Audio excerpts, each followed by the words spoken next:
welcome to our YouTube channel, that is Bright Beginnings with JS Yadav. Now we will start a new chapter, that is our environment. It is quite important and easy for all the students. As you know ki on all schools pre boards are going on. That is why that is easy topic, and now we will continue about our environment. The first thing is, what is environment? What is environment, है ना. और कुछ बच्चों की requirement चाहिए कि भाई कुछ बच्चे हिंदी मीडियम से भी है तो उन्हें हिंदी में भी एक्सप्लेनेशन चाहिए, कुछ की मेल्स आई है, कुछ के मैसेजेस हैं. तो देखो एनवायरमेंट का हिंदी में मतलब होता है पर्यावरण, है ना. परि का मतलब होता है चारों ओर, है ना. विच सराउंड्स अस, है ना. एवरीथिंग विच सराउंड्स अस, चारों तरफ जो आवरण प्रेजेंट है हमारे, उसे हम क्या कहते हैं, एनवायरनमेंट कहते हैं. ठीक है. अब मेनली जो एनवायरनमेंट है उसके अंदर क्या क्या होता है. एनवायरनमेंट के अंदर आपने देखा होगा लिविंग बींग्स है, बहुत सारे नॉन लिविंग थिंग्स है. ठीक है. अब है इकोसिस्टम. हमारा जो चैप्टर स्टार्ट है वो स्टार्ट है इकोसिस्टम. व्हाट इज इकोसिस्टम, है ना. सिंपल से एक लाइन की डेफिनेशन बता रही हूँ, वो आपको इजीली समझ में आ जाएगी. Ecosystem in which interaction between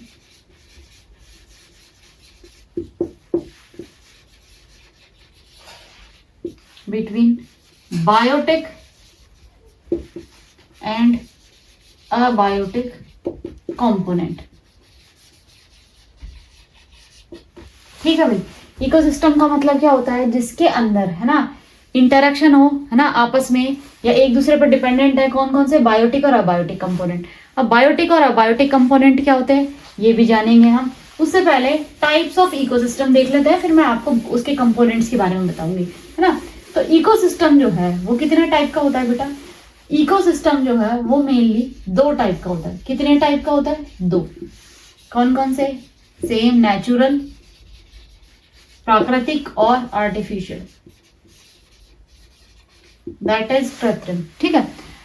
natural ecosystem जो आपकी एनवायरनमेंट है या जो आपकी सराउंडिंग्स है वो खुद से बनाती है, वो कहलाती है नेचुरल इकोसिस्टम. तो नेचुरल इकोसिस्टम के अंदर जो जो चीजें आती है वो देखा होगा आपने. बड़े बड़े ओशंस है, फॉरेस्ट है, ठीक है, लेक्स है. ठीक है. इनके अंदर जो इकोसिस्टम प्रेजेंट है वो क्या है, नेचुरल इकोसिस्टम है. आर्टिफिशियल इकोसिस्टम आपकी फील्ड्स है, फिश एक्वेरियम है. ठीक है. क्रॉप फील्ड्स, ये फील्ड कौन सी है भाई, क्रॉप फील्ड्स, है ना, जहां आप खेतों में जो उगाते हो. ठीक है. गार्डन्स है. ये क्या है, ये मैन मेड है ना, आदमियों के द्वारा बनाए गए हैं. ठीक है. और ये क्या है, नेचुरली नेचर के अंदर, प्रकृति के अंदर स्वतः या खुद से प्रेजेंट है. ठीक है. ओशंस के अंदर जितने भी आपको देखा होगा फिश वगैरह प्रेजेंट होते हैं, जू प्लैंकटन, फाइटोप्लैंकटन्स प्रेजेंट होते हैं. फॉरेस्ट है, फॉरेस्ट के अंदर आपने देखा होगा बहुत सारे टाइप के जानवर प्रेजेंट होते हैं. ठीक है. लेक्स हैं, लेक्स के अंदर भी different type of organism present होते हैं. ठीक है.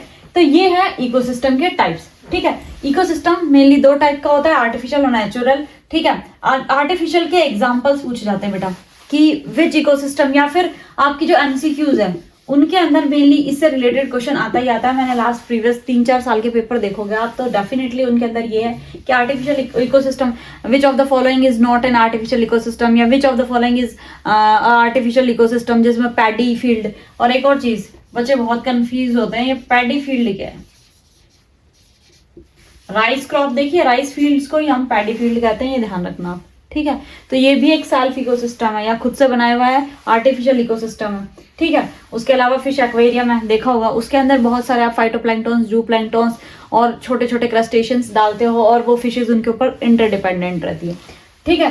तो ये सारी चीजें क्या है, इकोसिस्टम. आर्टिफिशियल इकोसिस्टम के एग्जाम्पल्स जरूर रिमाइंड रखना अपने माइंड में. उसके बाद मैंने बताया था components of ecosystem. Next topic is components of ecosystem.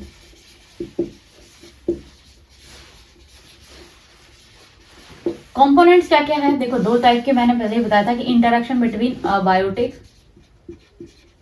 और बायोटिक. अबायो का मतलब होता है नॉन लिविंग. जितने भी नॉन लिविंग कंपोनेंट्स है जैसे soil, water, humidity, air, pH, temperature, ये सब चाहिए या नहीं चाहिए, लाइट, ठीक है, टेम्परेचर लाइट के अंदर ही आ जाता है, देखो। और बायोटिक का, बायो का मतलब होता है लिविंग, है ना, तो ये क्या है, लिविंग बींग्स है। लिविंग बींग्स क्या क्या है बेटा, देखना आप, जितने भी लिविंग बींग्स है, प्लांट्स, ठीक है, जितने भी एनिमल्स हैं, जितने भी डिकम्पोजर्स हैं, ठीक है, जितनी भी चीजें लिविंग है अर्थ पे, वो सारी क्या है, बायोटिक फैक्टर्स के अंदर आती है, ठीक है। तो इन दोनों बायोटिक और अबायोटिक के बीच में जो इंटरेक्शन होगा, जो आपस में म्यूचुअल इंटरेक्शन होगा, उसे हम क्या कहते हैं, इकोसिस्टम कहते हैं, ठीक है। अगर देखो आप कोई भी प्लांट है, तो प्लांट इन अबायोटिक फैक्टर्स पे डायरेक्टली और इनडायरेक्टली डिपेंडेंट रहते हैं। डायरेक्टली वाटर पे डिपेंडेंट है, सॉइल पे डिपेंडेंट है, सनलाइट पे डिपेंडेंट है, एयर में आपकी गैसेस पे डिपेंडेंट है या नहीं है, ठीक है। दूसरी बात, ह्यूमिडिटी पे भी डिपेंडेंट है, क्यों, जो एनवायरनमेंट जैसा होगा वहां पे उसी टाइप का प्लांट या एनिमल, वहां उसी टाइप की स्पीशीज क्या करेंगी, ग्रो करेगी। तो ये चीजें क्या है, ये दोनों एक दूसरे के ऊपर टोटली डिपेंडेंट है, और क्या है, ये डिपेंडेंट है, तो इनके बीच में इंटरेक्शन पॉसिबल है ना, इंटरेक्शन होता ही होता है। हम लोग हैं, हम टोटली प्लांट्स पर डिपेंडेंट है, हमें सनलाइट चाहिए होती है, टेम्परेचर आपके अकॉर्डिंग, बॉडी के अकॉर्डिंग, ठीक है, मेंटेन रहता है, ठीक है। दूसरी बात, अगर टेम्परेचर कम है तो आप क्या करते हो, क्लोथ्स पहन लेते हो, ऊपर से विंटर वियर्स पहन लेते हो। अगर टेम्परेचर ज्यादा है तो आप एसी कूलर का यूज करते हो। तो वो सारी चीजें क्या है, और आपको ऑक्सीजन ना मिले तो आप सर्वाइव नहीं कर पाओ। वाटर, आपको पोर्टेबल वाटर चाहिए, ठीक है, आपकी मेटाबॉलिक एक्टिविटीज के लिए। तो ये सारी चीजें क्या है, ये सारी चीजें क्या है, एक दूसरे पे इंटरडिपेंडेंट है, ठीक है। अब हम मेनली जो बात करेंगे कि जो इकोसिस्टम है उसके अंदर क्या क्या होते हैं, है ना, कौन कौन प्रेजेंट होता है, ठीक है।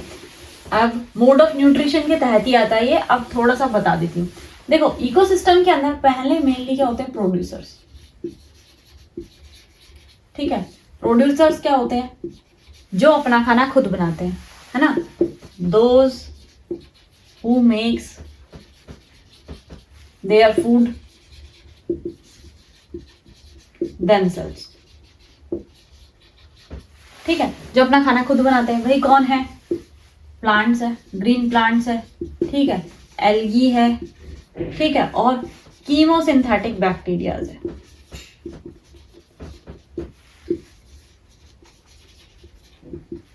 ठीक है। उसके बाद क्या होते हैं, उसके बाद होते हैं कंज्यूमर्स, है ना, दोज हु यूज और यूटिलाइज और डिपेंड्स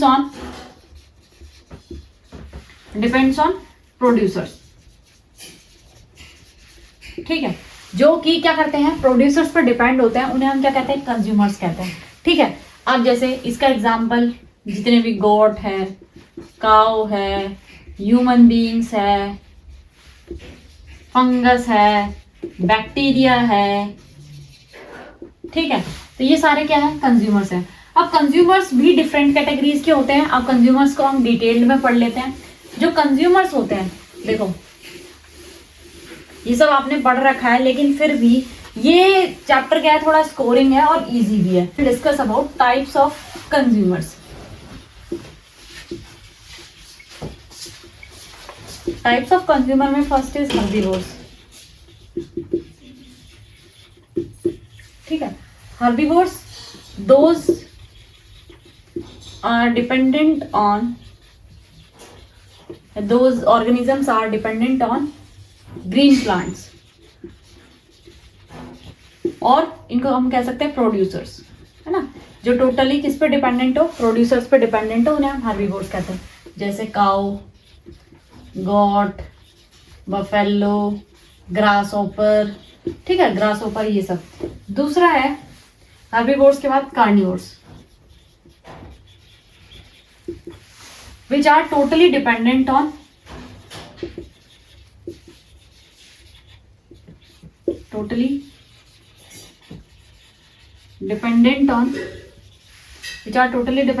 herbivores, ठीक है।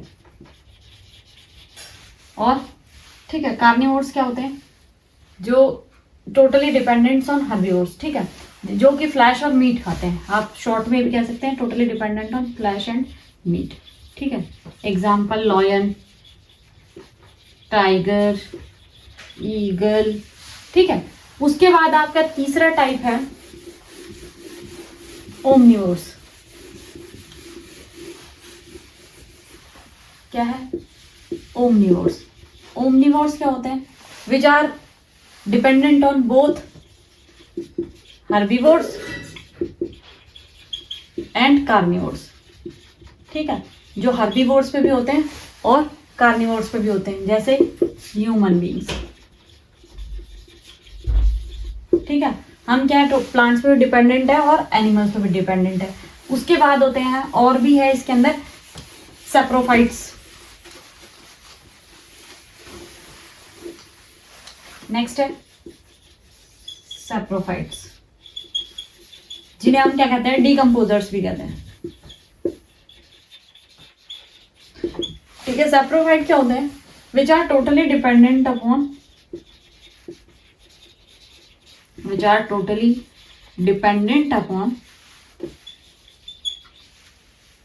डेड एंड डिकेइंग मैटर, है ना, जो सड़ा गला खाना खाते हैं। कौन कौन है भाई?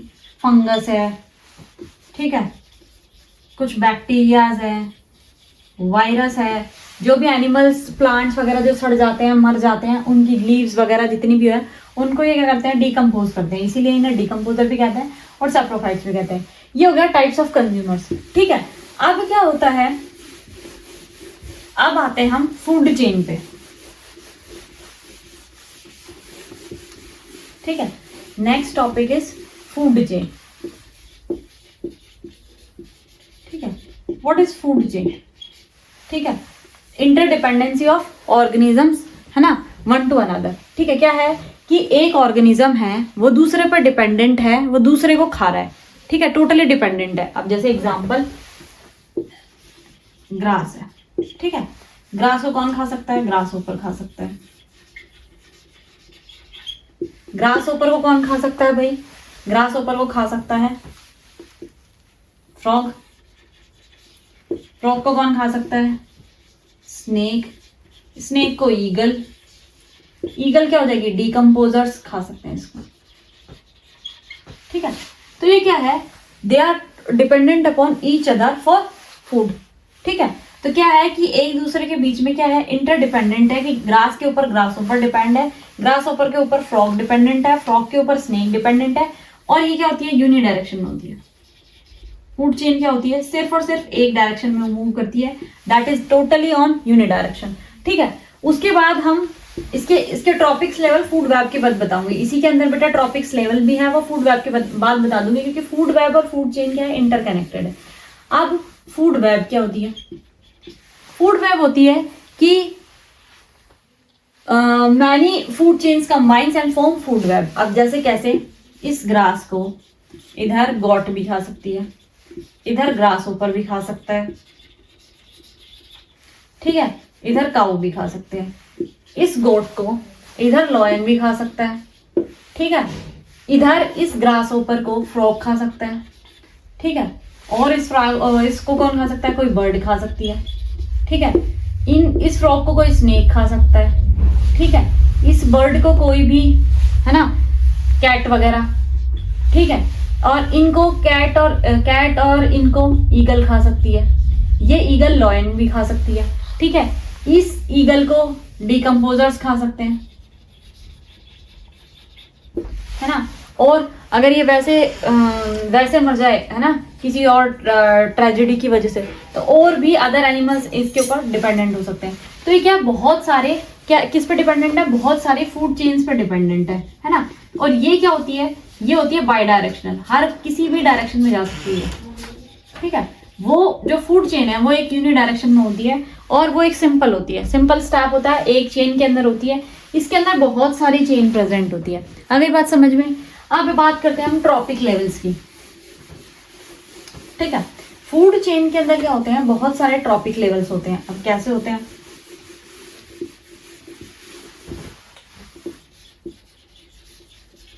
ट्रॉपिक लेवल्स जो होते हैं, देखना, सबसे नीचे क्या होंगे, सबसे ज्यादा नंबर जो होगा वो होगा प्रोड्यूसर्स का, ठीक है। उसके बाद प्रोड्यूसर्स के बाद होंगे कौन, प्राइमरी कंज्यूमर्स,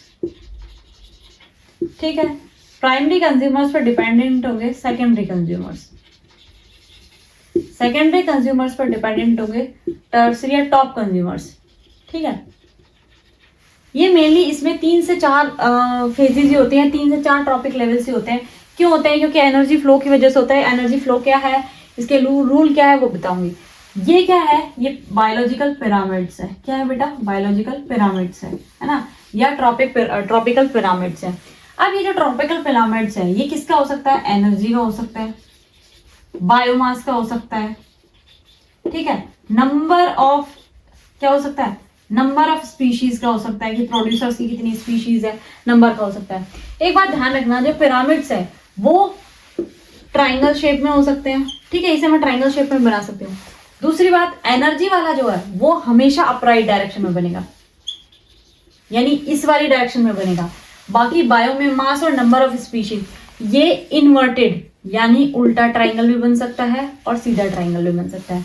यानी बायोमास का नंबर और नंबर ऑफ स्पीशीज का जो भी है वो अपराइट भी हो सकता है और इन्वर्टेड पिरामिड भी हो सकता है। आपके सिलेबस में सिर्फ इतना ही है कि ट्रॉपिक लेवल क्या होते हैं कि एक दूसरे पे जो इंटरडिपेंडेंसी है उसे एक फ्लो चार्ट या उसे एक डायग्राम के थ्रू रिप्रेजेंट किया जाता है, ठीक है। उन्हें पिरामिड्स भी कहते हैं। पिरामिड्स आपके सिलेबस में टाइप्स वाइज कुछ नहीं दे रखा, 3 पिरामिड्स दे रखे हैं कि नंबर ऑफ स्पीशीज का इन्वर्टेड और कैसा हो सकता है, अपराइट हो सकता है। बायोमास का भी इन्वर्टेड और अपराइट हो सकता है।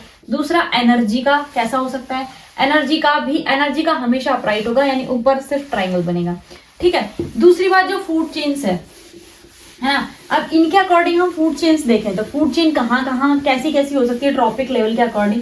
जो फूड चेन्स है वो मराइन लाइफ की अलग हो सकती है, एक्वेटिक की, है ना। डिकम्पोजर्स की अलग फूड चेन हो सकती है, ठीक है, डिकम्पोजर्स की हो सकती है कि डेड और डिके मैटर को खा रहे हैं, फिर वो सॉइल के अंदर जा रहे हैं, सॉइल से प्लांट के अंदर जा रहे हैं, ठीक है। दूसरी बात किसी हो सकती है, एक्वेटिक टेरेस्ट्रियल एनिमल्स की, एक्वेटिक एनिमल्स की हो सकती है। एक्वेटिक एनिमल्स में देखना बेटा, पॉन्ड्स की अलग होगी, रिवर की अलग होगी और एस्चुरीज की अलग होगी। एस्चुरीज क्या होती है, एस्चुरीज क्या होती है, यहाँ पे स्पीशीज रिचनेस जो है, स्पीशीज का नंबर जो है वो सबसे ज्यादा पाया जाता है। क्या पाया जाता है, स्पीशीज रिचनेस जो है वो सबसे ज्यादा पाई जाती है। अब इस एस्चुरीज के अंदर स्पीशीज रिचनेस क्यों होती है, क्योंकि यहाँ पे 2 जगहों का, 2 प्लेसेस का जो वाटर है वो क्या होता है, वो मीटअप होता है ना। 2 जगहों का पानी एक जगह इकट्ठा होता है, जिसमें क्या होता है, स्पीशीज रिचनेस मिलती है और यहाँ पे डाइवर्सिटी भी बहुत ज्यादा मिलती है। डाइवर्सिटी मतलब स्पीशीज वेरिएशन, डाइवर्सिटी का मतलब क्या होता है, वेरिएशन, यानी स्पीशीज वेरिएशन भी बहुत ज्यादा मिलती है। दूसरी बात, टेरेस्ट्रियल। अब टेरेस्ट्रियल में भी आप बहुत सारे देखोगे बेटा, देखना, ग्रेजिंग फूड चेन है, ठीक है, फॉरेस्ट का है, ग्रासलैंड की है, इन सब का इकोसिस्टम और फूड चेन सब अलग अलग होती है और इंटरडिपेंडेंट हो गई, एक दूसरे पे इंटरडिपेंडेंट हो गई, तो ये क्या कहलाएंगी, इंटरडिपेंडेंट हो गई, तो फूड वेब में कन्वर्ट हो जाएगी, ठीक है। फिर आपके सिलेबस में दे रखा है एनर्जी फ्लो ऑफ एनर्जी। तो जो एनर्जी है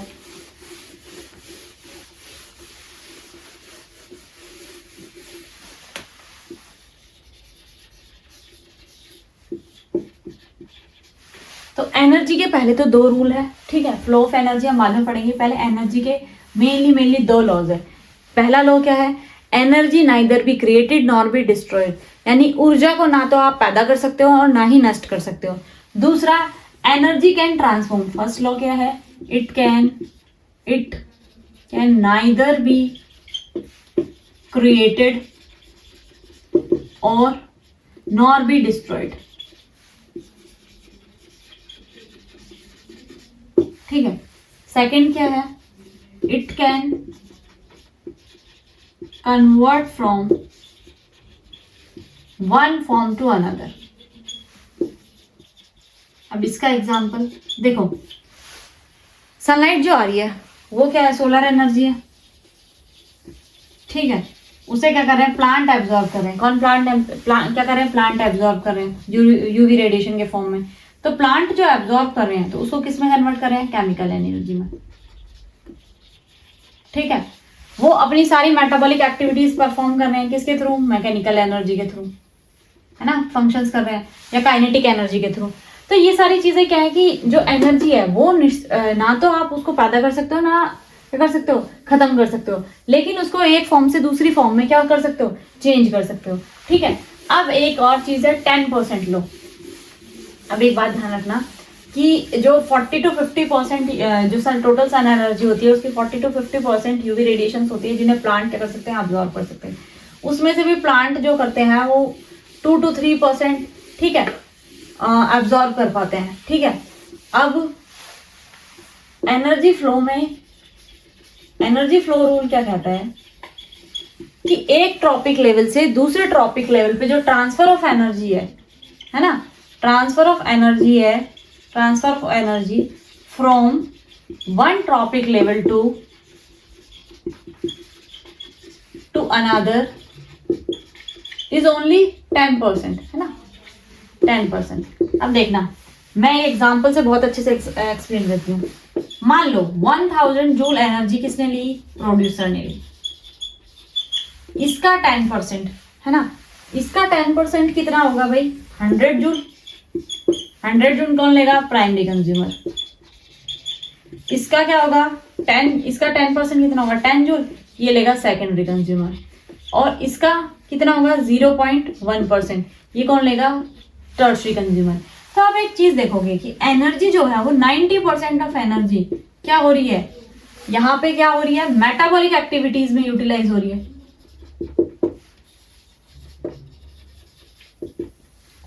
अब मेटाबॉलिक एक्टिविटीज क्या होती है, इनको डाइजेशन करना है, रेस्पिरेशन करना है, मूवमेंट करना है, ठीक है, बॉडी के बहुत सारे काम है जो परफॉर्म, एक्सक्रीशन करना है, उसमें क्या हो रही है, वो यूटिलाइज हो रही है और कुछ एनर्जी ट्रांसफर भी हो रही है। ठीक है, अब ये क्या है 100 जूल। इसीलिए जो ट्रॉपिक लेवल्स है ना बेटा, वो कितने 3 से 4 लेवल के ही होते हैं। इसी वजह से होता है क्योंकि अब देखो यहाँ एनर्जी ट्रांसफर करेंगे तो क्या हो जाएगा 0.001, तो एनर्जी का अमाउंट है ही नहीं। अब एनर्जी का अमाउंट ही नहीं होगा तो वो जो भी लास्ट जो ये फोर्थ कंज्यूमर है उसके पास क्या होगा, एनर्जी होगी नहीं, तो वो अपनी मेटाबॉलिक एक्टिविटीज कहाँ से परफॉर्म करेगा।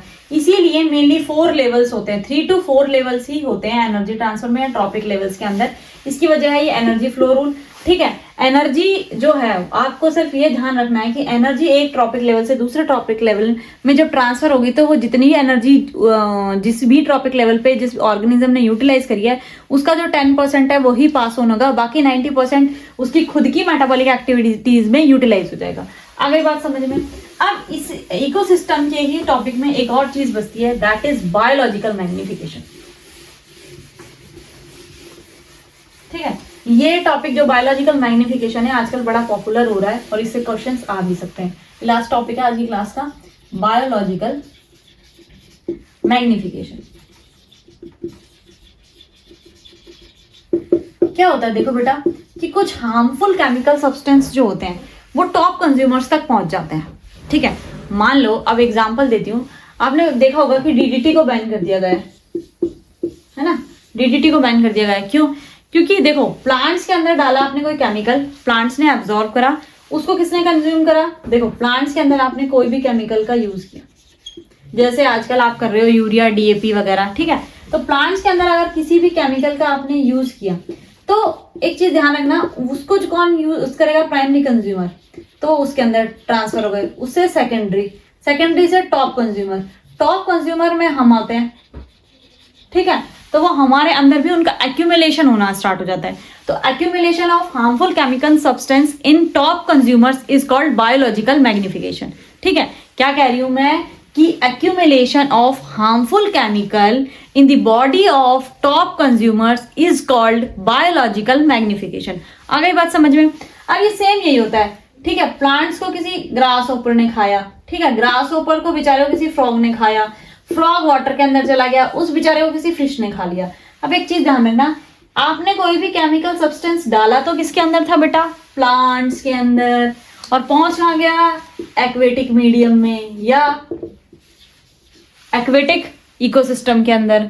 अब वही चीज देखिए, मान लो मैं डीडीटी का एग्जांपल दे रही हूँ, है ना, डीएपी का दे रही हूँ। ठीक है, तो ये जो केमिकल फर्टिलाइजर्स होते हैं, अब ये एक्वेटिक एनिमल्स के अंदर भी मिले, जो ये फिश वगैरह कंज्यूम करते हैं। ठीक है, जब इनका टेस्ट किया गया तो इनकी बॉडी के अंदर इनका एक्यूमुलेशन बहुत ज्यादा मिला। आपकी बॉडी का अगर टेस्ट किया जाए तो आपकी बॉडी के अंदर भी इनका एक्यूमुलेशन बहुत ज़्यादा मिलता है ना। तब जब मैंने आपको एक्सक्रीशन पढ़ाया था तो आपको बताया था कि आप लोग क्या हो, यूरियोटैलिक हो। तो जब आपके अंदर यूरिया का जो परसेंट है वो क्या है, ज़्यादा हो रहा है, तो इसी वजह से stone problem, indigestion problem, these are common. क्यों? क्योंकि आप जितना भी कह रहे हो, कंज्यूम कर रहे हो, वो सब क्या है, वो सब केमिकलाइज्ड है ना, केमिकल से किसी ना किसी तरह ट्रीट किए गए। आप जो फ्रूट खाते हो वो भी किससे, इथाइलिन से राई उत्पन्न होते हैं, है ना, इथाइलिन से पकाए जाते हैं जबरदस्ती, ठीक है। तो ये सारी चीजें क्या है, ये हार्मफुल केमिकल्स है। आजकल आपने देखा होगा हर चीज ऑर्गेनिक चीजों की तरफ डाइवर्ट हो रहा है, हर बंदा, है ना, इन्फ्लुएंस हो रहा है, बड़ा अट्रैक्टिव कि आप ऑर्गेनिक फ्रूट्स, ऑर्गेनिक वेजिटेबल्स, है ना, उनके नॉर्मल वेजिटेबल्स से रेट ज्यादा होते हैं, ठीक है। और जो गवर्नमेंट है वो भी कहती है कि आप वर्मी कंपोस्ट या कंपोस्ट का यूज कीजिए, केमिकल फर्टिलाइजर्स का यूज मत कीजिए, सॉइल की जो पीएच है वो डिसबैलेंस हो रही है। तो ये सारी चीजें क्या है, ये सब चीजें आती है बायोलॉजिकल मैग्निफिकेशन के अंदर, कि एक्यूमुलेशन हो रहा है हार्मफुल केमिकल सब्सटेंस का एनी हाउ, कि उनका आप वो जो है वो टॉप जो कंज्यूमर्स हैं उन तक इजीली पहुंच रहा है ना। अगर प्लांट में एक्यूमुलेट होकर रह जाए तो दूसरा जो लेवल है उसको नुकसान ना पहुंचाए। पर क्या कर रहे हैं कि ये जो प्रोड्यूसर्स है उससे लेके और टॉप कंज्यूमर्स तक आराम से सबकी बॉडी में क्या होते जा रहे हैं, एक्यूमुलेट होते जा रहे हैं, और इनकी बॉडी में कोई ना कोई सीवियर डिजीज कॉज कर रहे हैं, ठीक है, या मेटाबॉलिक जो डिसबैलेंस है वो क्रिएट कर रहे हैं, ठीक है। तो ये सारी चीजें क्या है, ये बायोलॉजिकल मैग्निफिकेशन के थ्रू आती है। ये जो टॉपिक है वो एक तरह से आपको अवेयर करने के लिए है कि आप लोग जितने भी केमिकल्स का, हार्मफुल केमिकल्स का यूटिलाइजेशन कर रहे हो या यूज कर रहे हो, उन्हें आपको क्या कर देना चाहिए, स्टॉप कर देना चाहिए। उसके बजाय आपको क्या, ऑर्गेनिक चीजों का यूज करना चाहिए, है ना, ऑर्गेनिक चीजों का ज्यादा से ज्यादा यूज करना चाहिए या फिर यूटिलाइजेशन करना चाहिए, जिससे क्या आपकी हेल्थ मेंटेन रहे, ऊपर से आपके इकोसिस्टम और एनवायरनमेंट की हेल्थ मेंटेन रहे, ठीक है। अवर एनवायरनमेंट पढ़ने का लॉजिक ही क्या है कि आपके जो आसपास का एनवायरनमेंट है वो नीट और क्लीन हो, ठीक है, आराम से हर ऑर्गेनिज्म के लिए अडेप्टेबल हो, ठीक है, आराम से हर ऑर्गेनिज्म अच्छे से सर्वाइव कर पाए। अब इसके बाद जो टॉपिक आएगा वो आप स्टार्ट करोगे पॉल्यूशन, है ना, गार्बेज, ओजोन डिप्लीशन, ठीक है। ये आप टिल 6th स्टैंडर्ड से पढ़ते आ रहे हो, बट ये टॉपिक्स आपके सिलेबस में डाले क्यों जाते हैं, ताकि आप लोग अवेयर हो कि आपके एनवायरनमेंट में क्या क्या चीजें हो रही है और आपको क्या एक्शन लेने की जरूरत है, ठीक है। ये आप जो साइंस पढ़ते हो ना, साइंस का मतलब ये नहीं है कि जस्ट एग्जाम के लिए पढ़ना है, एग्जाम में लिख के आना है और मार्क्स लाने। साइंस का मतलब ये होता है कि आप डेली लाइफ में उसको यूज करो। आपने लाइफ प्रोसेस पढ़ा, है ना, आपको सब पता चल गया कि डाइजेशन कैसा होता है, क्या होता है, तो आपको अपने डाइजेशन को इम्प्रूव करने के लिए उस पर काम करना चाहिए, ठीक है, कि कौन सा एंजाइम किसकी वजह से क्या सीक्रेट हो रहा है, कब क्या हो रहा है, तो हमें कब कितने टाइम में पीरियड में खाना खा लेना चाहिए, कब क्या यूज करना चाहिए, कंज्यूम करना चाहिए। तो चीजें क्या है, डेली बेसिस पे यूज, चाहे वो फिजिक्स हो, केमिस्ट्री हो, चाहे बायोलॉजी हो, है ना, वो आपके साथ टोटली 24/7 आप जितने भी काम करते हो उनमें सब में क्या है, साइंस का बहुत इंपॉर्टेंट रोल है। और अब एक चीज है, अगर एनवायरनमेंट ही नहीं बचेगा तो हम इतनी नॉलेज लेके करेंगे क्या, जब हम अपने एनवायरनमेंट को ही सेफ नहीं रख पा रहे हैं तो हम करेंगे क्या। इसीलिए बायोलॉजिकल मैग्निफिकेशन एक इम्पॉर्टेंट टॉपिक है, कि ताकि आप लोगों को पता रहे कि आप लोग जो खा रहे हो क्या कचरा खा रहे हो, ठीक है, उसका आपकी बॉडी पे और जो अदर स्पीशीज है सब पे एडवर्स इफेक्ट पड़ रहा है, ठीक है। अगर देखो, अगर ये डीडीटी है, इसकी वजह से क्या हुआ, ये मैं बता रही हूँ एक्वेटिक इकोसिस्टम तक ये ट्रांसपोर्ट हो गई। ट्रांसपोर्ट होते ही क्या हुआ कि जितनी भी फिशेस थे वो सारी क्या हो गई, मर गई, है ना, दे डाइड। तो इस वजह से फिर देखा गया, है ना, कि उनकी बायोप्सी करके देखा गया कि इनके अंदर ऐसा हो क्या रहा है ना, कि जिस वजह से ये अचानक मर रही है ना, या तो बायोलॉजिकल ऑक्सीजन की कमी हो गई है, ठीक है, या वाटर जो है वो टॉक्सिक हो गया है, तो क्यों हो गया है, तो पता चला कि इनकी बॉडी के अंदर क्या हो रहा है, हार्मफुल केमिकल्स का एक्यूमुलेशन हो रहा है, जिसकी वजह से क्या हो रहा है, इनका number of species day by day decrease होता जा रहा है, ठीक है। और अगर किसी हार्मफुल केमिकल का डिपोजिशन किसी भी ऑर्गेनिज्म या किसी भी प्लांट के अंदर होता है जो आप कंज्यूम कर रहे हो, तो ऑटोमेटिकली बात है उसकी जो न्यूट्रिएंट वैल्यू है वो तो खत्म ही हो गई, है ना, न्यूट्रिएंट वैल्यू जो है वो तो बिल्कुल खत्म होने के, आप मेनली क्या खा रहे हो, हार्मफुल केमिकल्स एंड केमिकल्स, ठीक है, वो जो न्यूट्रिएंट वैल्यू जो होनी चाहिए वो तो कंप्लीटली क्या हुई, खत्म हुई।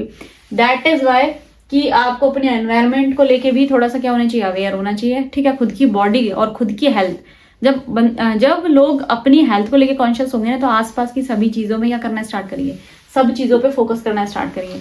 तो ये हो सकता है कि आपको लगा कि मैम सेल्फिशनेस की बातें कर रही है कि आप खुद पे फोकस कीजिए। देखो, सबसे पहले self love is much important than other things. अगर आप खुद से प्यार करते हो तो खुद के लिए बहुत सारी चीज़ें क्या देखोगे, अच्छी अच्छी देखोगे। जब आप खुद के लिए अच्छी अच्छी देखोगे तो ऑटोमेटिकली बात है कि जब आप खाना खुद के लिए ढंग का लोगे कि ऑर्गेनिक कंपोस्ट या वर्मी कंपोस्ट का ही खाना है, हमें केमिकल फर्टिलाइजर्स यूज नहीं करने हैं, तो ऑब्वियसली बात है उससे एनवायरनमेंट में भी क्या पड़ेगा, पॉजिटिव इफेक्ट पड़ेगा।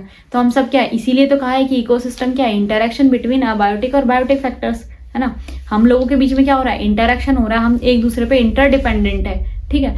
अगर अबायोटिक फैक्टर्स नहीं है तो हम सर्वाइव करने के लायक ही नहीं है, या हम सर्वाइव ही नहीं कर पाएंगे, कोई भी ऑर्गेनिज्म सर्वाइव नहीं कर पाएगा। इसीलिए जो इंटरडिपेंडेंसी है, इसीलिए इकोसिस्टम पढ़ाने का मेन जो मेरा एम था वो यही था। और एक ये टॉपिक ईजी है, इससे क्वेश्चंस बहुत सारे आते हैं, ठीक है।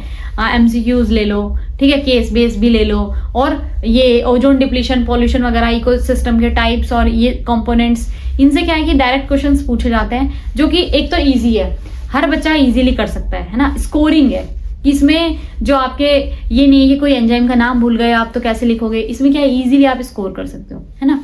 दैट्स इट फॉर टुडे, है ना। Thank you, like our video, subscribe our channel, thank you once again.